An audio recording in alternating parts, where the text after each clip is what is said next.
Okay, this book is called Higby the Average Monkey.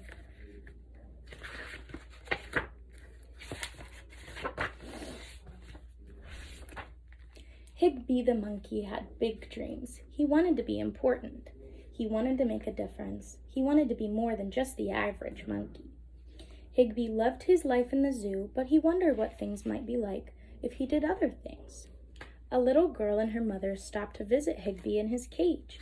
"That monkey is so cute," said the little girl. She wanted to stay and give Higby a hug, but her mother was ready to move on. "Goodbye, Higby the cute monkey." The girl giggled. "Goodbye," Higby smiled. Then she blew him a kiss and stepped away. Higby liked the little girl. He was sad to see her go, but he wasn't sad for long. It was time to eat, and Higby loved to eat. One of the zoo workers brought a big basket of fruit and nuts and other yummy things to Higby's cage, just as she had done before, many times. The zoo worker set the basket on the floor. "Time to lock up," she said as she stepped back out of the cage. When she turned her big key, the lock closed with a thump. Something was wrong. The door was still open. The zoo worker didn't notice. Then the visitors didn't notice either. The other animals did not notice. No one noticed but Higby. Higby leaned on the door and tumbled right out of his cage. Higby was free. "This is it," he thought. "Maybe now I can be important. Maybe now I can make a difference. Maybe now I can be more than just an average monkey." Higby was a little monkey, but he had some big dreams. He decided that it might be to see what adventures might be waiting for him outside the zoo. He tipped around to the back of his cage and headed straight for the exit. "Where do you think you're going?" a long, low voice asked from somewhere way up in the sky. Higby turned around and saw a giraffe looking down at him. "I'm going to do something important," the little monkey replied. "What can you do?" the giraffe snickered. Higby thought for a moment. "I'm not really sure," he said softly, "but I'll know when I find it." "Oh, Higby," the giraffe laughed. "You won't find anything important to do. You're just an average monkey." "Besides," the giraffe snorted, "I don't see your picture on the sign." Higby looked up at the zoo sign. It showed an elephant, a bear, a tiger, and a giraffe. "They only put important animals on the sign," sneered the giraffe. "I guess you're right," Higby sighed. His little heart was broken. He wanted to go back into his cage, but deep down inside, Higby knew he was important too. After a moment, he turned and left the zoo. Higby went out into the city. He saw a police officer directing traffic, and he thought, "That looks important." So he jumped right in the middle of the busiest intersection in town. He was going to direct traffic too. But Higby didn't know what to do. He waved his big fuzzy hands and he stood on his head. He spun around and around and flapped his arms like a bird. Soon Higby was very dizzy, and the drivers were very dizzy too. Higby's so silly. Higby had made quite a mess. Cars were scattered in every direction. People were honking their horns. "Hey," shouted the police officer, "what's going on over here?" I guess monkeys did not make very good police officers, Higby thought as he ducked out of sight. Higby wandered down the busy city street. Beautiful buildings and huge crowds were amazing. He saw big buses and shiny yellow taxis with people riding inside. And the buildings were so tall they seemed to disappear into the clouds. Then Higby saw something else. It was a bus with no one inside. "At last, I can make a difference," he thought. A bus can take people wherever they need to go, and that's a very big job, even for a little monkey. Higby climbed into the bus and he sat down behind the big steering wheel.